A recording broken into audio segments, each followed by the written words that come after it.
o governo, como sempre, numa pressa enorme de querer aprovar mais uma crueldade para o servidor. Primeiro, é assim que pensa o governador Romeu Zema. Primeiro, eu me dou um reajuste generoso de 298%, a minha pessoa e do secretário de Estado e seus adjuntos. Depois, eu dou para os servidores, os réis mortais, a plebe do serviço público, eu dou para eles 4,62 e deixo eles espernearem. E depois que eu aprovar os 4,62, aí é que eu vou fazer um desconto maior com as implicações de contribuições previdenciárias dos servidores públicos civis do Estado, aqui no projeto 2238 do IPSENC. Então, é muito simples fazer conta. O cidadão ganha um valor X e vai lá e acrescenta a migalha de 4,62. Depois ele retira em valores absolutos, enquanto o governo concede 4,62, ele aumenta contribuições de dependentes, em alguns casos, em 200%. 200%, gente. Como é que eu dou 4,62 para o servidor e para uma contribuição do seu dependente na sua vínculo com o IPSENG é um aumento de 200%. E 200% também foi do teto, que saiu de 250 para 500. Aliás, esse foi 100%. Então, assim, é algo inadmissível que nós tenhamos uma parcela de servidores do Estado que ganham uns salários péssimos, ganham um salário muito abaixo da média, venha sofrer com esse impacto. Então, presidente, na verdade, Vossa Excelência e os demais colegas deputados sabem que isso aqui é um processo de obstrução. O pedido de pela ordem para que a ata seja lida na íntegra já é um início de obstrução. Eu quero aqui adiantar para os servidores que nós temos aqui, eu não sei se a minha assessoria chegou a contar quantos requerimentos nós temos, mas nós temos aqui, passa de 40 requerimentos, que é os requerimentos que nós aportamos aqui para a gente poder, pelo menos, encaminhá-los 10 minutos cada um. Aqui hoje, tanto eu como a deputada Beatriz Cerqueira faremos essa obstrução, então cada um pode encaminhar 10 minutos. E se eu tenho aqui cerca de 40 requerimentos, então só aqui nós teremos 400 minutos por cada um. Então nós temos aí 800 minutos de encaminhamento. O que dividido por 60 minutos dá pelo menos cerca de quase... dá mais de 9 horas apenas de encaminhamento de requerimento. Então, essa é bom porque a gente precisa, inclusive, informar o líder de governo, o presidente em exercício da comissão, porque a gente não sabe como é que essa comissão está funcionando, viu, deputada Beatriz? Oi. Porque para algumas coisas ela funciona numa rapidez danada, E o presidente, à distância, o presidente mesmo da comissão, à distância, vem chamando essa comissão, mas ele mesmo não vem até aqui. Então, a gente tem até que alertar o presidente da comissão, o deputado Leonídio Bolsas, que é o presidente, que mesmo à distância ele vem chamando. Será que o deputado Leonídio Bolsas está sabendo das crueldades que estão sendo colocadas aqui nesse projeto? Será que ele tem a dimensão exata? Porque o Leonídio Bolsas, pelo que eu saiba, ele é candidato a prefeito lá em Uberlândia. Será que ele está sabendo que ele está pautando isso aqui, está arrebentando com o servidor? Com policiais civis, policiais penais, servidores da educação, da saúde, do socioeducativo, do meio ambiente, de todas as áreas, que inclusive Uberlândia, Marcelo, tem milhares de servidores estaduais lá em Uberlândia, Então, a gente espera que o colega deputado Leonídio Bolsa saiba exatamente que ele está pautando algo extremamente ruim para os servidores estaduais. E que ele, como presidente da comissão, ele teria condições plenas de, inclusive, até mesmo avocar a relatoria do projeto e pedir, e fazer um apelo ao governo. Porque quem pauta projeto é só presidente de comissão, viu, gente? É bom que vocês saibam disso. Outro membro da comissão não pode pautar as matérias. Assim como quem só pauta projeto em plenário é somente o presidente da Assembleia. Então seria bom, Marcelo, que vocês se organizassem e fizessem um apelo ao presidente da Comissão de Administração Pública. Olha aí, chamaram uma reunião em plena segunda-feira. Plena segunda-feira, coisa que não é normal aqui na Assembleia. Então, presidente, eu fiz o pedido para a leitura da ata na íntegra, até porque nós teremos longo tempo pela frente para encaminhar, inclusive, a própria ata que nós vamos discutir. Presidente, já deixo que minha inscrição já feita para discutir a ata. Foi chamada uma reunião da Comissão de Fiscalização Financeira e Orçamentária para amanhã às 14 horas, com este projeto na pauta. Eu quero informar que esse projeto não sairá da Comissão de Administração Pública a tempo de ser pautada na Comissão de Fiscalização Financeira e Orçamentária. Então, eu não compreendo, já, quer ver? Aqui. Acabei de dar no site, vamos ver junto aqui, porque às vezes eu estou falando coisa errada e é feio falar coisa errada. Comissão de Fiscalização Financeira e Orçamentária. Oh, não é que tá, gente? Amanhã, 14 horas, no plenário 1, pauta PL 2238. Não é esse que é o do IPSENG? É uma tática. É isso que eu queria lamentar. Porque as sucessivas convocações, elas constituem uma tática para dificultar o acompanhamento da sociedade num projeto. Porque se o projeto está agora, pela primeira vez, pautado na Comissão de Administração Pública, todos nós sabemos que esse projeto não será votado hoje, o máximo que o governo vai conseguir. Se tiver paciência, se tiver tempo, se topar perder a posse do novo presidente do Tribunal de Justiça, que é hoje, no final do dia, se topar tudo isso, no máximo que o governo vai conseguir chegar é na distribuição em avulso. Nem sei, falei certinho? Falei em avulso mesmo? E aí, ao distribuir em avulso, ele pode chamar uma reunião para 6 horas depois. Que se for uma reunião de madrugada, a gente vai passar a noite aqui, né? Deputado Sargento Rodrigues já fez as contas aí, o quanto que dá de tempo, né, dos requerimentos de obstrução. Então, o tempo dele é dobrado, porque eu estou aqui também, o tempo dos meus requerimentos será dobrado, porque ele está aqui também. Quem sabe, daqui a pouco, chega um terceiro membro do bloco obstrutor e nós teremos 3 deputados e deputada fazendo obstrução. Então, este projeto não será votado amanhã na Comissão de Fiscalização Financeira e Orçamentária. Mas eu começo a achar que isso é uma tática para confundir a sociedade e dificultar o acompanhamento pela sociedade da tramitação de um projeto. É um projeto que impacta na vida de quase 1 milhão de pessoas diretamente. Então, é um projeto que, sendo favorável, sendo contrário, sendo favorável parcialmente, contrário parcialmente, cada um vai formando aí a sua opinião, é um projeto de grande repercussão, de grande impacto. Mas aí você vai chamando sucessivas reuniões. Essa reunião de hoje, por exemplo, eu cheguei a fazer um apelo que ela não fosse agendada, porque está acontecendo nesse exato momento, no outro prédio aqui da Assembleia, uma reunião do Fórum Técnico de Ciência, Pesquisa, Tecnologia e Inovação. Fórum técnico que eu coordeno. É a última reunião antes das atividades regionais. Eu pedindo uma cortesia, porque era importante que eu estivesse nessa reunião, que está acontecendo no prédio aqui do lado, mas eu não fui atendida, mas tudo bem, a gente está aqui para fazer o trabalho da gente onde quer que seja necessário.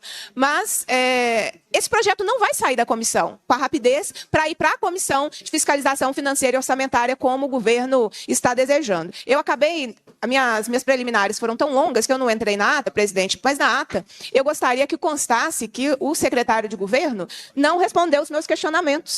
E um deles que eu quero destacar foi sobre qual o cronograma que o governo do Estado planeja para a tramitação do IPSM. Eu não falei errado, não, nem lá, nem aqui.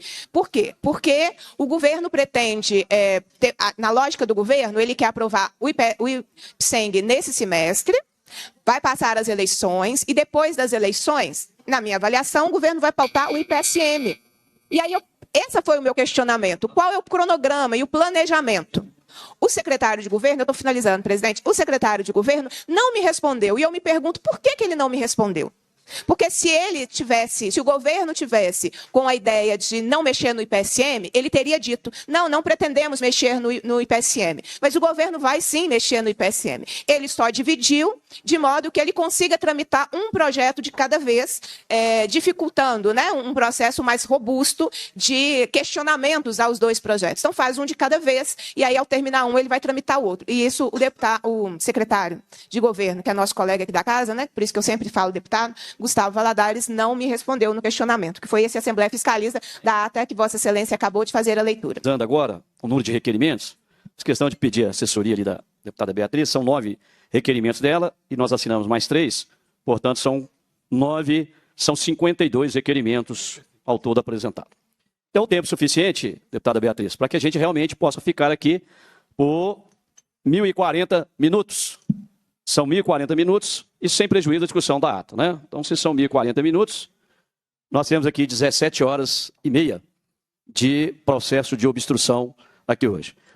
Eu quero corroborar com a fala da nossa colega deputada Beatriz Cerqueira, que hoje esse projeto não será votado nessa casa, e muito menos será votado amanhã na fiscalização. Até porque, para ele ser votado aqui hoje, ele vai ter que superar todos esses requerimentos de obstrução.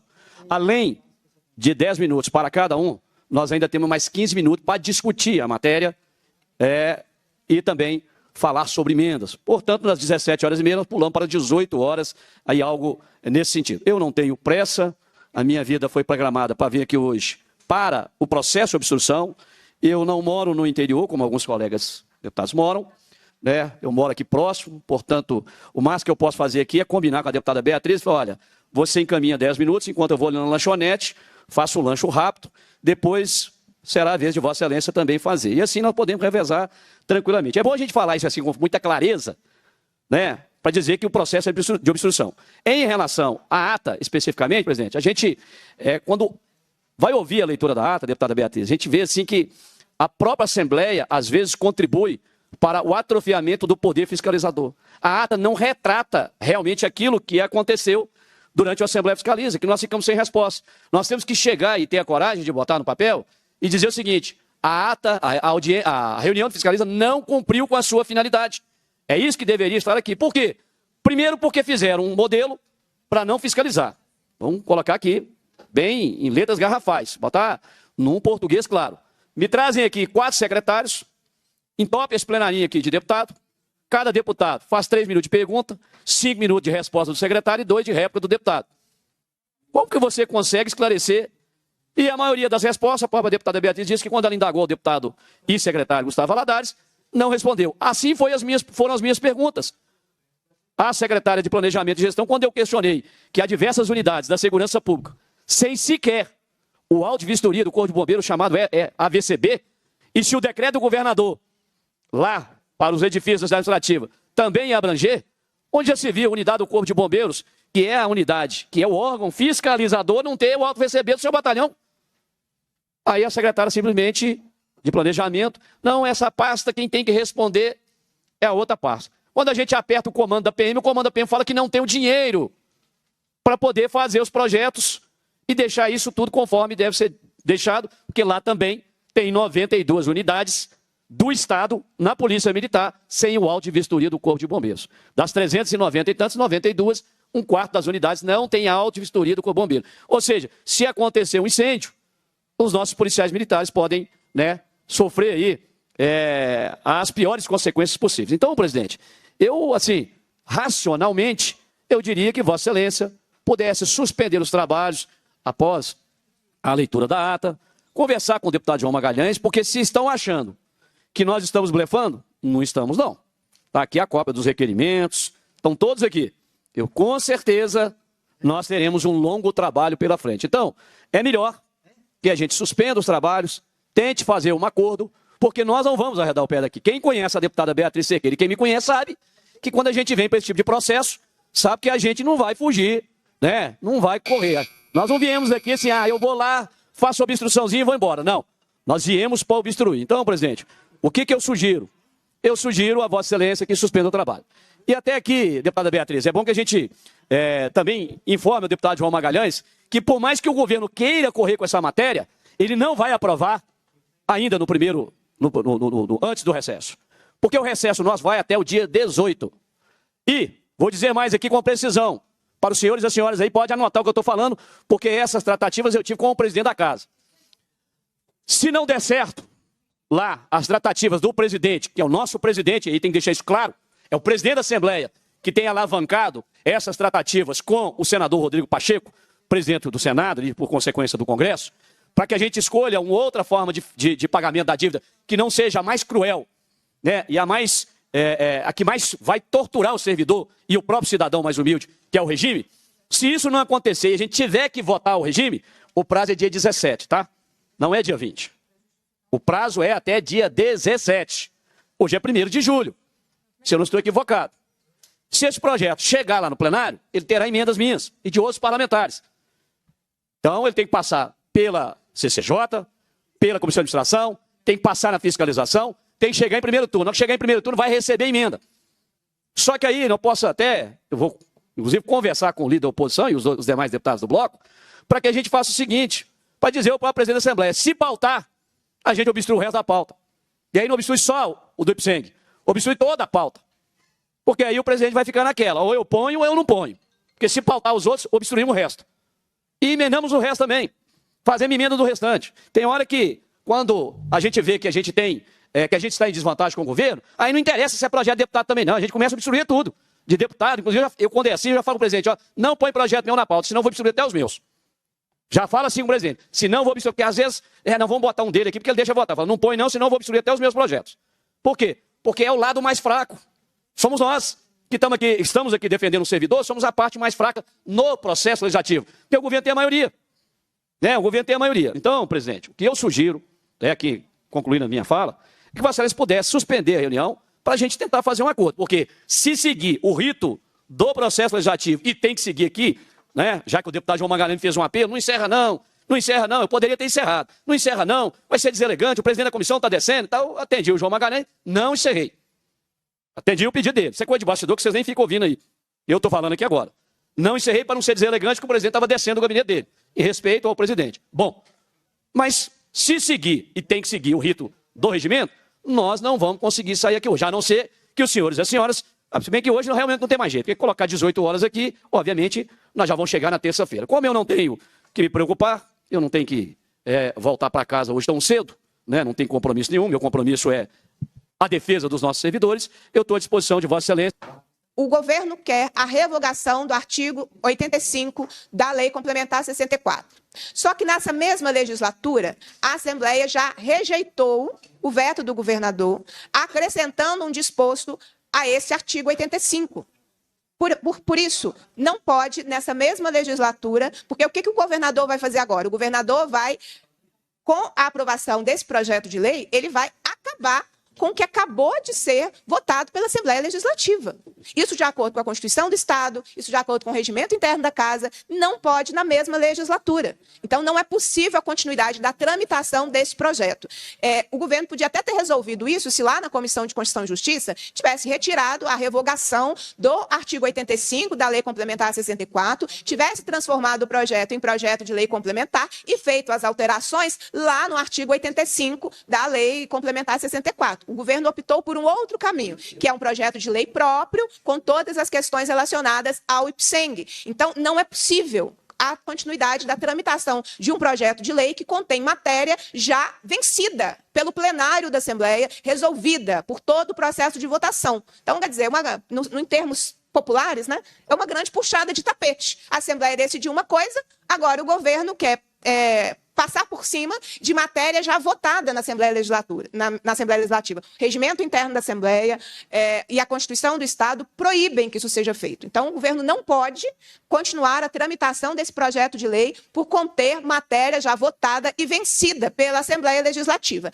Mas perceba, presidente, não é uma questão de ordem para Vossa Excelência responder. Eu usei o meu primeiro tempo de requerimento para compartilhar a informação, porque na medida que o projeto avança, a cada semana a gente vai batalhando, né? Na primeira semana eu provoquei o Tribunal de Contas do Estado, na segunda semana eu provoquei o Ministério Público de Minas Gerais, foi semana passada, e estou começando essa semana, considerando que o projeto de lei está avançando na casa, já saiu de uma comissão, e o governo quer tanto que ele seja aprovado, que já marcou a Comissão de Fiscalização Financeira e Orçamentária para amanhã com esse mesmo projeto na pauta.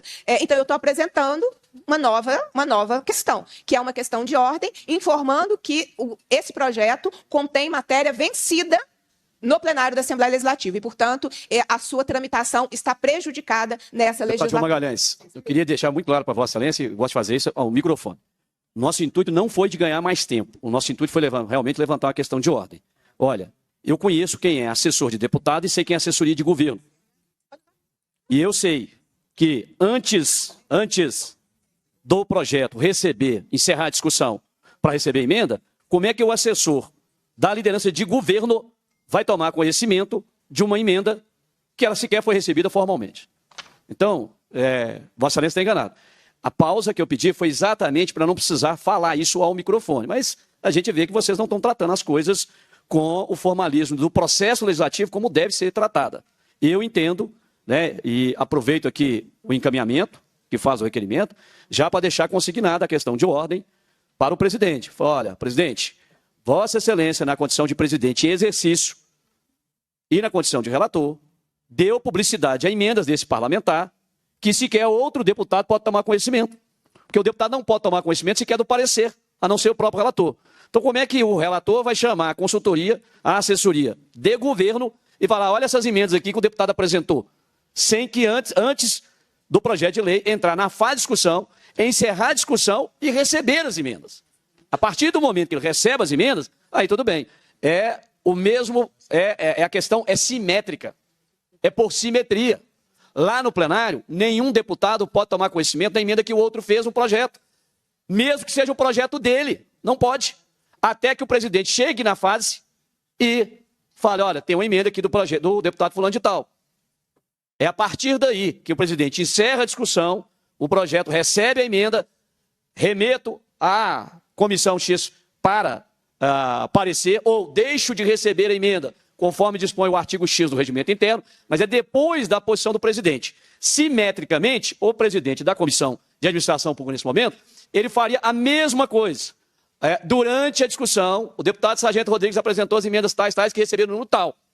A partir daí é que formalmente as emendas poderiam ser dada publicidade. Agora, mas a consultoria, as consultoras de processo legislativo e os consultores que assessoram o relator tomam conhecimento. Não tem problema nenhum. Aí não tem problema nenhum. Então, a Carol, a Ellen e as demais aqui tomar conhecimento, é lógico que eles têm que tomar conhecimento, porque eles fazem o protocolo. O consultor que está designado relator, ele vai ter acesso.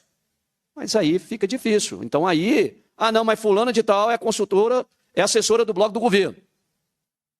É assessor do deputado. Não, há um desequilíbrio nessa relação. Há um desequilíbrio de forças. De forças no sentido que, primeiro, já é um desequilíbrio aqui. Nós somos 2 com 4 votos contrários. Óbvio que nós vamos perder todas as votações aqui. Agora, também infringir o próprio regimento interno para levar uma vantagem, aí já é demais. Então, presidente, eu fico aqui consignado a questão de ordem e ela sendo superada pelo presidente ou ela não sendo acatada pelo presidente, porque ao final da minha questão de ordem, eu peço que a reunião seja encerrada, porque ela não ouve aqui o cumprimento dos dispositivos regimentais. Lembrando, presidente, e é bom que até as nossas consultoras saibam disso, porque de vez em quando, consultoria também, e aí eu falo as consultoras e não os consultores de processo legislativo. Lembrando que a Assembleia é órgão da administração pública, e o órgão da administração pública se submete a princípios do artigo 37, que é os princípios da administração pública. E o primeiro princípio chama-se legalidade, portanto, legalidade estrita. Os atos da administração pública só podem ser feitos ou não fazer se a lei assim o determina. Não é o particular. Então, lembrando, e aqui o lembrete vai até para as nossas consultoras do processo legislativo.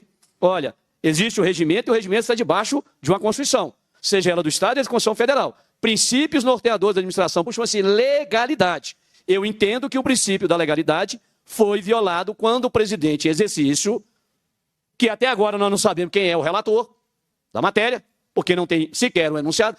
Mas eu fui ali no livro ali e despachei no caderno interno. Beleza. Deu publicidade aqui?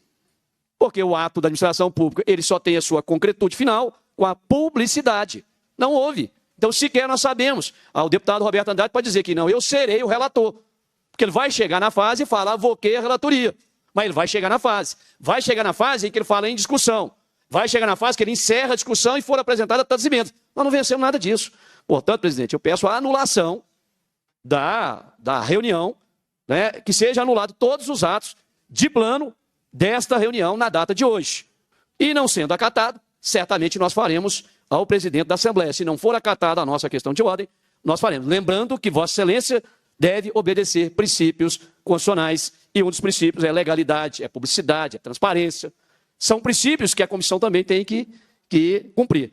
A própria deputada Beatriz Cerqueira trouxe uma fala aqui importante, aqui fora do microfone, quando o João estava aqui meio, o deputado João Magalhães, líder de governo, estava aqui meio que esbravejando quanto a isso. Tem que lembrar o seguinte, olha, uma coisa é o costume dos atos praticados, outra coisa é o que determina o regimento. Então, enquanto a gente está tocando os trabalhos da comissão, em que todos os deputados estão de acordo, acabou, a decisão é política. Política, meramente política. Nós estamos conscientes que está sendo tocado assim, toca o barco. Eu até uso muito essa expressão, toca o barco. Mas a partir do momento que nós estamos num processo de obstrução e que a gente vai exigir o cumprimento, né, da lei, o estrito cumprimento da lei, porque nós também estamos na estrita legalidade, tem que lembrar os nossos servidores da segurança. Aqui na comissão nós estamos na estrita legalidade. E a estrita legalidade é cumprir fielmente o regimento interno. Eu não vejo por que o presidente em exercício e futuro relator da matéria possa pegar as minhas emendas, que nem o outro deputado ou deputada pode ter acesso, porque não pode ter acesso. Por que nenhum outro membro tem investido em mandato para ter acesso e o relator e presidente franquear as emendas para outras pessoas? Não pode. Então, presidente, fica aqui, eu estou aproveitando, inclusive, presidente, o encaminhamento. Eu poderia fazer até a questão de ordem. Então, poderia fazer a questão de ordem à parte. E Vossa Excelência seria obrigada a me dar o tempo para a questão de ordem. Mas eu estou aproveitando o próprio encaminhamento do requerimento para deixar pronta aqui a questão de ordem, que eu espero que Vossa Excelência responda tempestivamente, de maneira tal que anule todos os atos praticados pela comissão em detrimento, né, do descumprimento do regimento interno e dos princípios que norteiam a administração pública. Essa é a nossa questão de ordem. E eu tenho certeza que com o volume de requerimento que nós estamos aqui hoje, né, a Beatriz já encaminhou os 10 minutos dela do primeiro requerimento, como nós tínhamos requerimento de igual teor e o dela tinha sido protocolado na frente, prevaleceu dela, o meu ficou prejudicado, mas tinha o mesmo teor, que era primeiro retirada de pauta, depois votação nominal do requerimento, porque nós estamos ainda no requerimento de votação nominal do requerimento de retirada de pauta, sem prejuízo dos outros que virão pela frente. Então, presidente, o que eu peço a Vossa Excelência é, primeiro, se manifeste prontamente sobre a questão de ordem aqui formulada verbalmente por esse deputado. Segundo, presidente, volto a repetir, nós não temos pressa de ir embora. Nós estamos aqui exatamente para poder fazer obstrução. Nós viemos aqui para obstruir. Mas por que vocês estão obstruindo? Porque nós entendemos que o projeto é extremamente prejudicial aos servidores, que já vem sofrendo com uma política de desvalorização, que a gente não pode chamar de valorização, por parte do governador Romeu Zema. Há em curso um processo de atrofiamento de políticas públicas, de desmerecimento do trabalho do servidor, porque o governador pensa diferente, a cabeça dele é completamente diferente. Ele acha que o servidor tinha que trabalhar, não era 30 anos, por ele trabalhava é 45 anos. Na cabecinha dele é assim, porque ele fala, não, agora tem a longevidade, como se a gente tivesse escravo do trabalho pro resto da vida. Então, é o apelo que eu faço a Vossa Excelência, e Vossa Excelência, novamente, suspenda os trabalhos. Porque precisa ficar enfrentando esses momentos de obstrução, é cansativo, é desgastante para todo mundo, para quem faz e para quem vai enfrentá-lo. Por que o governo insiste numa aprovação rápida? A gente já parou para pensar sobre isso? É porque talvez os reais objetivos desse projeto não tenham a ver com o que o governo argumenta. Porque se fosse para melhorar, o governo fala isso, olha, precisa melhorar, do jeito que está não tem como, precisa de mais recursos. Se for isso, por que o governo tem que forçar a aprovação agora, antes do recesso? E que o plano é esse, não é? Votar antes do recesso. Eu tendo a avaliar, deputado Sargento Rodrigues, que existem outros interesses, como, por exemplo, a disponibilização para venda dos 6 imóveis do Ipseng, que são imóveis bem localizados, em áreas disputadíssimas, que você não tem como ampliar, né? Você tem que comprar o que tem, que são imóveis em área central, 5 imóveis aqui de Belo Horizonte e um imóvel é de São João del Rei. São imóveis em áreas muito nobres e que alguém tem interesse. Então, qual é o interesse do governo em avançar com esse projeto de forma tão rápida? A ponto de ir marcando sucessivas reuniões, não é? Amanhã já tem a fiscalização financeira orçamentária marcada. Se hoje nós terminarmos sem votar o projeto, o governo vai chamar outra reunião para dar continuidade às discussões desse projeto. Por que os números, os cálculos, os estudos técnicos não são apresentados? Essa é a minha segunda pergunta. Porque quando o secretário de governo esteve aqui na Assembleia, na semana passada, depois a secretária de Planejamento e Gestão, depois o secretário da Fazenda, eu fiz o questionamento 2 vezes. Onde estão os estudos? Por que o governo está mudando de R$ 270 para R$ 500 o teto? Por que o governo está mudando de 270 para o titular e seus dependentes para 500 por pessoa? O titular, R$ 500, o dependente, R$ 500 por cada CPF. Que estudo vai nos demonstrar que essa mudança trará um retorno ao IPSENG que dá conta de resolver os problemas? Não tem. Me empresta o projeto? Se essa pastinha azul é a pastinha da tramitação do projeto. Então, aqui tem a mensagem, o projeto, as comissões em que o projeto vai tramitar. O projeto é isso aqui, ó. O que tem aqui é o projeto original e a sua tramitação, ou seja, tem o projeto original, já tem o parecer da Comissão de Fiscalização Financeira e Orçamentária, que já está aqui, as emendas que foram apresentadas lá na Comissão de Constituição e Justiça, que são muitas, aqui, ó. Tudo isso aqui é a emenda que eu tô passando, e só. O projeto acabou, porque as outras pastinhas são projetos de lei de deputados que foram anexados a esse projeto de lei. Não tem estudo, gente. Por que retorno trará ao IPSENG taxar, além dos 3,2, mais 1,6 para os servidores com mais de 59 anos? Que retorno essa taxação a mais trará para o Instituto? Não sei, tem nada aqui. O dinheiro que virá com os incrementos aí que o governo quer fazer, serão aplicados de que forma? Qual é o planejamento para melhorar o Instituto? Vai fazer um novo concurso para suprir o déficit de 2.707 cargos do IPSENG atualmente? Vai ampliar a rede própria? Vai ampliar a rede credenciada? Não sei, gente. E eu não sei é porque não tem nada. Então, o governo quer que a gente avance com um projeto que vai autorizá-lo a vender imóveis, e aí o governo acha que, tendo vinculado o dinheiro, que parte é para o déficit previdenciário e parte é para o próprio IPSENG, assistência à saúde, está resolvido o problema dos imóveis. Não está. Porque a pressa com que o governo tenta avançar com esse projeto demonstra que existem outros interesses. Vocês se lembram da FUCAM? Vocês se lembram como o governo batalhou para a extinção da FUCAM? Autorizando no projeto de lei a venda dos imóveis da FUCAM, que na época eram 11 imóveis, se eu não me engano.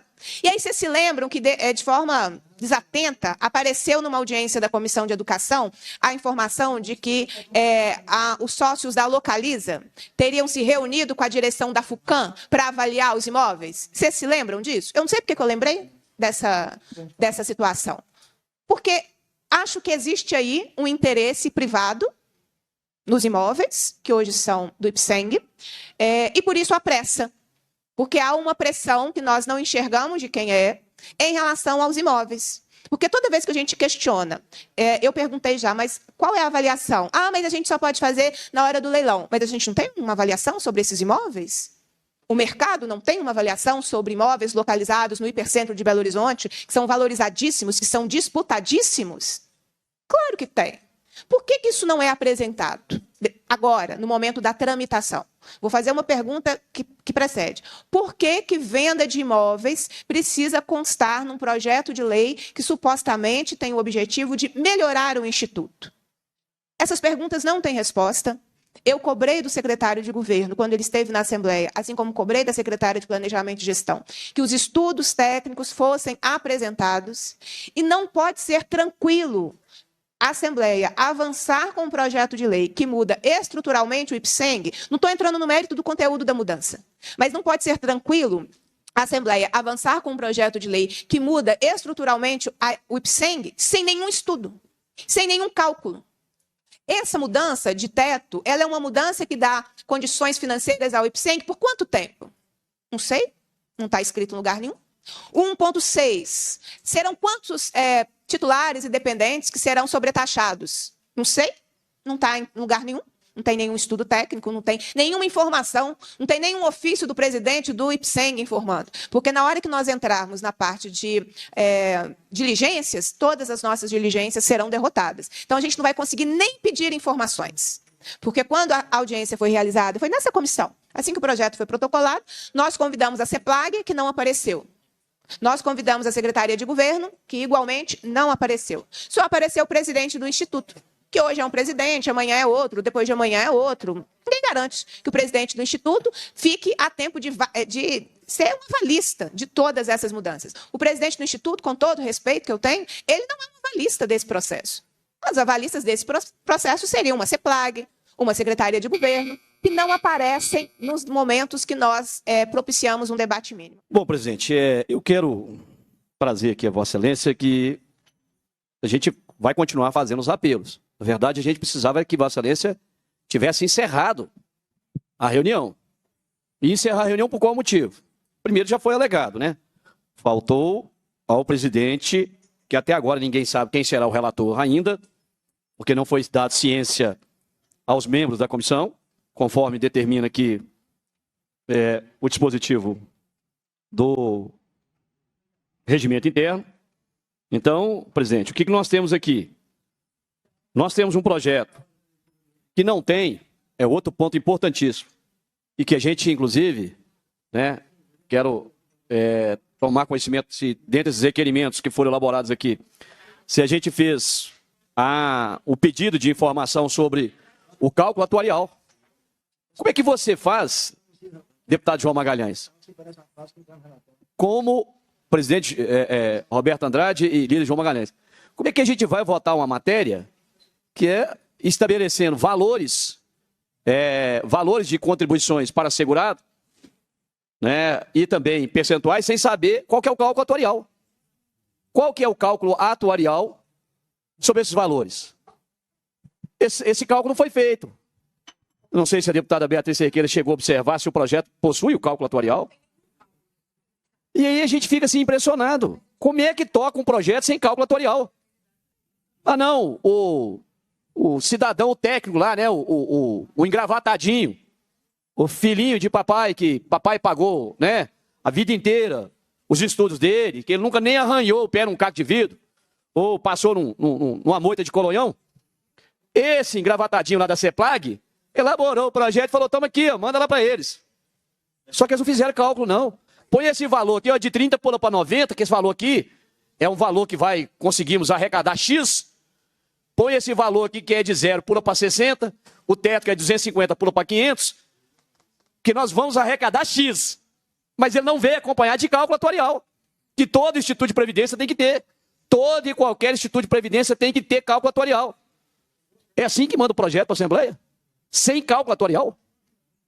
E aí, nós ficamos aqui cobrando do relator. Quem sabe o relator baixe o projeto, ele mesmo, e fala, olha, CEPLAG, está faltando aqui o cálculo atuarial. Não tem cálculo atuarial. Isso é igualzinho o projeto de resolução que tratou do aumento salarial do governador. Quando a gente chega aqui nesta comissão e na comissão de fiscalização, é um tal de falar que projeto não tem impacto financeiro de deputado e tem que dar pau. O aumento do governador transitou aqui, transitou em primeiro e segundo turno, foi aprovado, sancionado, sem o impacto financeiro. Para ele vale. Para o servidor, quando a gente faz uma emenda, prevendo um certo benefício, deputada Beatriz, ou quando a gente faz uma emenda autorizativa, aí eles falam que não está acompanhado de cálculo, no impacto. Eles dão pau. Vou repetir. O projeto de resolução da mesa, 415, da Assembleia, o Zema não mandou para essa casa o projeto de cálculo do impacto financeiro do aumento do seu salário e do secretário de Estado. O projeto tramitou, ele sancionou, mas aí pode. Quando é emenda de deputado, não pode. Se é para aumentar o salário do governador e dos secretários em 298%, aí pode. Então, presidente, o que a gente percebe é que há uma incoerência quando a gente cobra que esse projeto, por exemplo, estão aumentando valores por segurados, né, aliás, pelos dependentes, estão aumentando o valor do teto de cobrança de 250 para 500, mas a gente não tem o cálculo atuarial. Esse cálculo, presidente, ele é muito importante para que o legislador, que somos nós, possamos saber o que o governo pretende com essa arrecadação. Está arrecadando pouco? Está arrecadando muito? Está arrecadando o suficiente para pagar, custear a saúde dos servidores? A gente não tem a informação. Então, quem sabe uma dessas nossas diligências que nós apresentamos aqui, presidente, Vossa Excelência possa acatar alguma de nossas diligências para que o governo fale qual que é o impacto financeiro e orçamentário da proposição, para que o governo possa dizer, dentro desse impacto, que seja apresentado, está aqui um dos requerimentos. Olha aqui um dos requerimentos que eu tenho. O deputado que subscreve requer de Vossa Excelência os termos regimentais, seja o PL 2238, baixada em diligência, a CEPLAG, Secretaria de Planejamento e Gestão, para que informe a essa Assembleia o impacto econômico e financeiro da proposição, apresentando o cálculo atuarial. É um dos requerimentos, presidente, que nós fizemos aqui para essa comissão. Por quê? Porque nós entendemos que para a gente ter a segurança jurídica de poder aprovar essa matéria ou não, a gente precisa desse cálculo.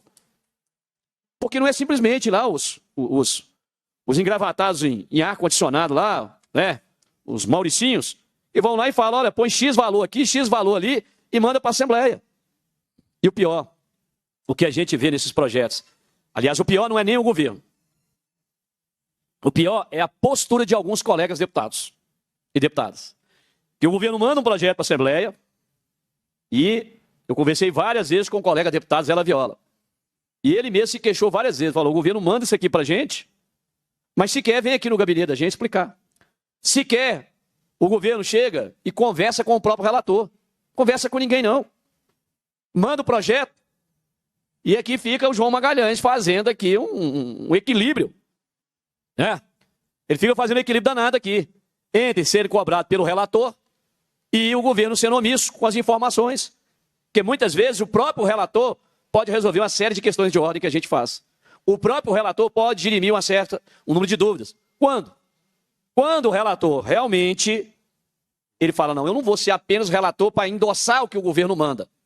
Eu vou ser relator entendendo com profundidade sobre a matéria. Então, para entender com profundidade, o que o relator deve fazer? Fala, olha, ali de governo, eu solicito que o pessoal da CEPLAG ou da Fazenda venha aqui até a liderança de governo, senta comigo e vamos discutir esses pontos aqui. Ó. Porque eu estou sendo questionado lá na comissão, porque vocês não vão votar esse projeto, deputado relator. Então a gente dá, inclusive, uma sugestão aqui. Chame os técnicos do governo, leve até a sua sala, ou a sala da liderança de governo, e começa a cobrar deles sobre esses valores. Por que era 30, pulou para 90? Por que era 0, pulou para 60? Qual foi o cálculo que vocês fizeram para cobrar isso aqui dos dependentes? A lei dos 3,2? Qual foi o cálculo? Quais são os valores? Como é que foi feito isso aqui? Porque eu estou sendo questionado, eu não sei. Porque eu tenho certeza, deputado Roberto Andrade, que o senhor não tem condições de, nesse momento, responder esses questionamentos. Porque a gente lê o projeto, a gente não consegue. Eu sou advogado, eu leio o projeto, eu não consigo. Como é que eu vou saber? Eu preciso saber quantos funcionários tem vinculados ao EPSENC. Eu preciso saber quantos dependentes tem de cada um. Eu preciso saber a faixa etária de cada dependente. Eu preciso saber uma série de informações do governo. Olha, por dependente, por segurado, arrecadação de 3,2, e tem que saber o salário. Porque o salário varia de faixas salariais. Sobre 3,2% de X valor, nós temos quantos servidores? De X valor, mas quantos servidores? Quantos dependentes tem? Quantos são maiores de 21? Ou menores de 21? Tudo isso tem um número, tem um valor. Para a gente saber se esse valor é um valor que é menor do necessário, que é um valor satisfatório, ou se é um valor para mais. E que a gente poderia estar aqui exatamente podendo, presidente, negociar com o governo. O deputado João Magalhães abriu aqui. Deputado João Magalhães abriu aqui a fala, dizendo o seguinte, deputada Beatriz. Ué, quando a gente fez os primeiros questionamentos, você falou assim, olha, eu tinha uma série de compromissos hoje, tive que ficar aqui por causa do projeto. O deputado João Magalhães fez a seguinte fala. Ué, vamos conversar, o governo está disposto a negociar. O que vocês querem negociar? Essa fala. Esse aqui é um ponto. Agora, como é que a gente vai negociar com o governo? Só o governo tem informação. O que é que faz, doutora Camille? Só o governo tem informação, nós não temos informação. A gente não tem informação. Quanto é que ele está arrecadando por cada dependente? Por cada segurado? Quantos segurados têm quantos filhos menores de 21? Maiores de 21? Toda essa somatória, que eu vejo que é um ponto nevral do projeto, porque você não pode sair de 0 para R$90, você não pode sair de 250 e pular para 500. Ué, não tem faixa intermediária? Então você sai de 250 para 500. Ué, por que não tem uma faixa ali de 300, de 400, para chegar nos 500? Não. Eu quero, porque o governo, nesse ponto é o seguinte, ele tem as informações. Porque o governo tem. O governo só não repassa. Não repassa. E aí eu falo. É triste a gente ver colegas deputados e deputadas se submeter à vontade do governo, simplesmente passando, absorvendo um parecer, sem questionar, sem buscar informações, que é o papel do parlamentar, no mínimo. Quando eu vi aqui o deputado Zé Laviola ficando esbravejando no início, falou, opa, pelo menos aqui agora a gente está tendo uma reação do próprio relator. É porque esse tipo de coisa vocês não conseguem ver, porque coisa de bastidor, o deputado não vai falar isso no microfone, senão o governo vai lá e vai retaliar o deputado. Agora, como é que nós fazemos? Eu faço aqui um questionamento ao deputado Roberto Andrade. Roberto Andrade, Vossa Excelência sabe, enquanto relator da matéria, qual que é o valor arrecadado? Por cada servidor, que é o segurado direto? Por cada dependente? Por faixa etária de dependente? Quais são os valores que chegarão nos cofres do IPSENG? Ele é satisfatório? Ele atenderá a política pública para atender o servidor? Porque o hospital lá, eu posso estar enganado, né? O hospital lá de Manhuaçu fechou lá, o convênio foi fechado, por quê? Falta de repasse, falta de pagamento. Então, são esses os questionamentos, o deputado João Magalhães. Fala, vocês estão aqui para obstruir? Realmente, nós estamos para obstruir. Vamos obstruir por quê? É porque a gente entende que a gente gostaria de ter essas respostas. Entendeu, presidente? São essas considerações iniciais. Muito obrigado. Presidente, pela ordem. Foi, dona. Eu quero trazer uma informação, já foi acostado ao projeto todas as informações que o sargento Rodrigues acabou de solicitar. Já estão disponíveis, só solicitar no projeto. A segunda coisa, presidente, quero fazer uma correção aqui na fala do deputado sargento Rodrigues, quando ele disse que o governador mandou para essa casa um projeto para aumentar o próprio salário e sem impacto. Esse projeto não foi de autoria do governador. Como todos nós sabemos, esse projeto é de autoria da mesa da Assembleia, não do governador. Questão de ordem, presidente. Artigo 64. Questão de ordem, deputado sargento Rodrigo. Eu só peço, deputado sargento. Não, vou ser breve, a questão de ordem é ela. Que ele cumpra os prazos, né? Ele que é nosso professor de regimento, cumpra os prazos para a gente poder tocar os trabalhos. Você pode usar todo o regimento, o que o regimento lhe oferece, lhe permite fazer as obstruções, mas se detém ao mesmo tempo, tá bom? Muito obrigado. Não, a questão de ordem é porque ele foi citado nominalmente. Não. Eu citei o governo e ele citou ao deputado. Questão de ordem que eu faço é o seguinte, presidente. Deputado João Magalhães, se a assessoria de Vossa Excelência prestou atenção, eu falei o projeto de resolução da mesa. Não, pois é. Então é porque Vossa Excelência talvez estava no Vossa Excelência disse que não veio acompanhar de impacto. Não, pera aí. Primeiro que eu disse que o projeto de resolução da mesa, citei até o número, 415. Agora eu não vou, eu vou reafirmar. E eu desafio a Vossa Excelência ou qualquer comissão, assessor de governo aqui, a pegar a tramitação do projeto de resolução da mesa, apresentado pela mesa. Agora, quem tem que caminhar o impacto é o governo. Não é o presidente da Assembleia, não. Não joga o presidente da Assembleia nesse rabo foguete, que ele não tem culpa, não. O governador pediu ao presidente, é fato, para apresentar o projeto de resolução da mesa 415. O presidente apresentou. O governador tem dever legal de encaminhar o impacto financeiro. E eu desafio qualquer um aqui a pesquisar o projeto de resolução sobre toda a sua tramitação e falar assim, onde é que está o impacto financeiro? Não veio o impacto financeiro. O projeto foi votado, aprovado nas comissões, aprovado pela mesa da Assembleia e em plenário, sem impacto financeiro. Agora, quando é uma emenda de deputado, aí não. Aí não pode. Então, vou repetir. O projeto de resolução da mesa, que foi aportado pelo presidente da mesa, a pedido formal, porque não pode ser diferente. É o governador que tem que oficiar o presidente, porque não é assim, ô Tadeuzinho, apresenta um projeto de lei aí para nós, aumentar o nosso, né, o faz-me rir. Vou falar assim, bem popular, o faz-me rir. Não, nós estamos tratando de poder para poder. Então ele teve que oficiar o presidente. Sua Excelência, o presidente da Assembleia, solicito que apresente o projeto de resolução da mesa, equiparando os salários assim. Ele fez. Eu desafio qualquer deputado, deputada, consultor a encontrar impacto financeiro. Não mandou até hoje. E eu ainda falo o seguinte, eu falei isso várias vezes. Na hora que um sindicato, uma associação a nível nacional, souber manejar a ação direta lá no Supremo e atacar o ponto certo, porque infelizmente a Conatec, ou Concatec, não soube. Os advogados que manejaram não foi no ponto crucial. Aquele aumento salarial será todo anulado.